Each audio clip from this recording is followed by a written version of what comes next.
Hi guys, সকলোকে মোৰ YouTube চেনেললৈ স্বাগতম জনাইছোঁ। আজি মই ডক্টৰ সূৰ্য কুমাৰ ভূঞাৰ বিষয়ে ক'বলৈ ওলাইছোঁ। তেওঁ একেধাৰে সাহিত্যিক বুৰঞ্জীবিদ আছিল। তেওঁ কেতিয়া জন্ম হৈছিল, কিমান চনত মৃত্যু হৈছিল, কি গ্ৰন্থ তেওঁ লিখিছিল, সেইবোৰ বিষয়ে এই ভিডিঅ'টোত মই ক'ম। ব'লক এতিয়া ভিডিঅ'টো আৰম্ভ কৰোঁ। প্ৰখ্যাত বুৰঞ্জীবিদ সাহিত্যিক সূৰ্য কুমাৰ ভূঞা যে 1894 চনৰ 27 জানুৱাৰী তাৰিখে নগাঁও চহৰত জন্ম হৈছিল আৰু তেওঁৰ মৃত্যু হৈছিল 1964 চনত। তেওঁ সাহিত্য সভাৰ সভাপতি হয় 1953 চনৰ শ্বিলং অধিৱেশনত। তেওঁৰ পিতৃৰ নাম আছিল ৰবিলাল ভূঞা আৰু মাতৃৰ নাম আছিল ভুৱনেশ্বৰী ভূঞা।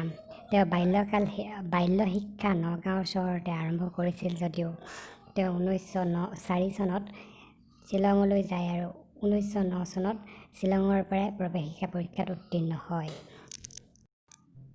ভূঞাদেৱে 1913 চনত কলিকতা প্ৰেচিডেন্সি কলেজৰ পৰা স্নাতক ডিগ্ৰী আৰু 1916 চনত কলিকতা বিশ্ববিদ্যালয়ৰ পৰা ইংৰাজী সাহিত্যৰ স্নাতকোত্তৰ ডিগ্ৰী লাভ কৰে। 1924 চনত তেওঁ BL ডিগ্ৰী লাভ কৰে। কেইবছৰমানৰ পাছতে 1938 চনত সেই বিশ্ববিদ্যালয়ৰ পৰা D.Litt উপাধি লাভ কৰে।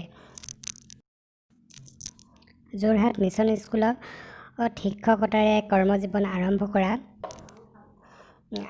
কৰা ভূঞাদেৱে বিভিন্ন স্থানত অসমৰ বিভিন্ন চৰকাৰী চাকৰি কৰি 1949 চনত অসমৰ শিক্ষাধিকাৰ ৰূপে অৱসৰ গ্ৰহণ কৰে।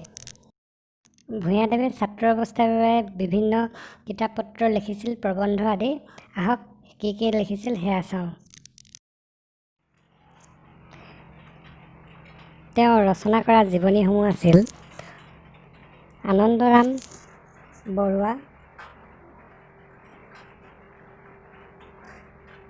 স্বৰ্গদেউ গদাধৰ সিংহ, আনন্দৰাম ঢেকিয়াল ফুকন, জগন্নাথ বৰুৱা, মাণিক চন্দ্ৰ বৰুৱা, হৰিদেৱ,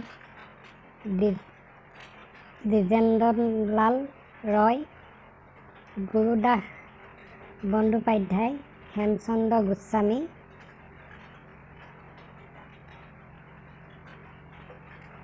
মোমাই Tamuli Borbarua, Rabindranath Thakur, sir Edward Gait. তেওঁৰ ৰচনা কৰা বুৰঞ্জীসমূহ হ'ল কোঁৱৰ বিদ্ৰোহ 1948 চনত, বুৰঞ্জীৰ বাণী 1951 চনত, ৰমণী গাভৰু 1951 চন, মীৰ জুমলাৰ অসম আক্ৰমণ 1956 চন, শৰাইঘাট শুভচনী,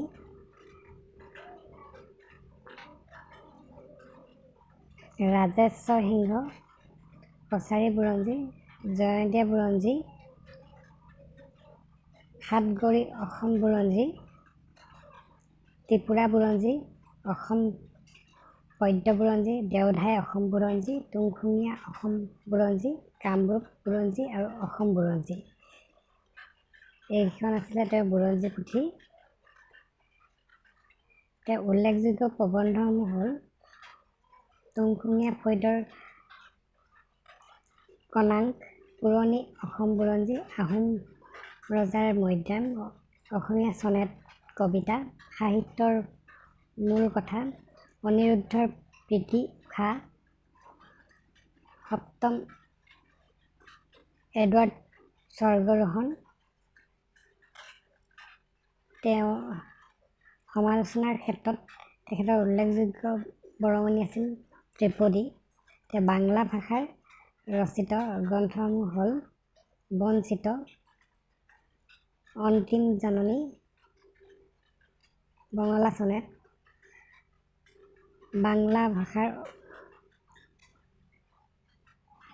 ভাষাই আছামেৰ ইতিহাস, আছামেৰ আহোম ৰাজত্বৰ কাব্যৰসিক বৈজ্ঞানিকেৰ আত্মৰচিত। তেওঁৰ ৰচনা গ্ৰন্থসমূহ ইমানেই। মোৰ যদি ভিডিঅ'টো ভাল লাগিলে লাইক কৰিব, কমেণ্ট কৰিব আৰু ছাবস্ক্ৰাইব কৰিবলৈ নাপাহৰিব। লগতে বেল আইকনটো ক্লিক কৰি দিব, তেতিয়াহে মই দি থকা নতুন নতুন ভিডিঅ'বোৰ আপডেট আপোনালোকে পাই থাকিব। ধন্যবাদ।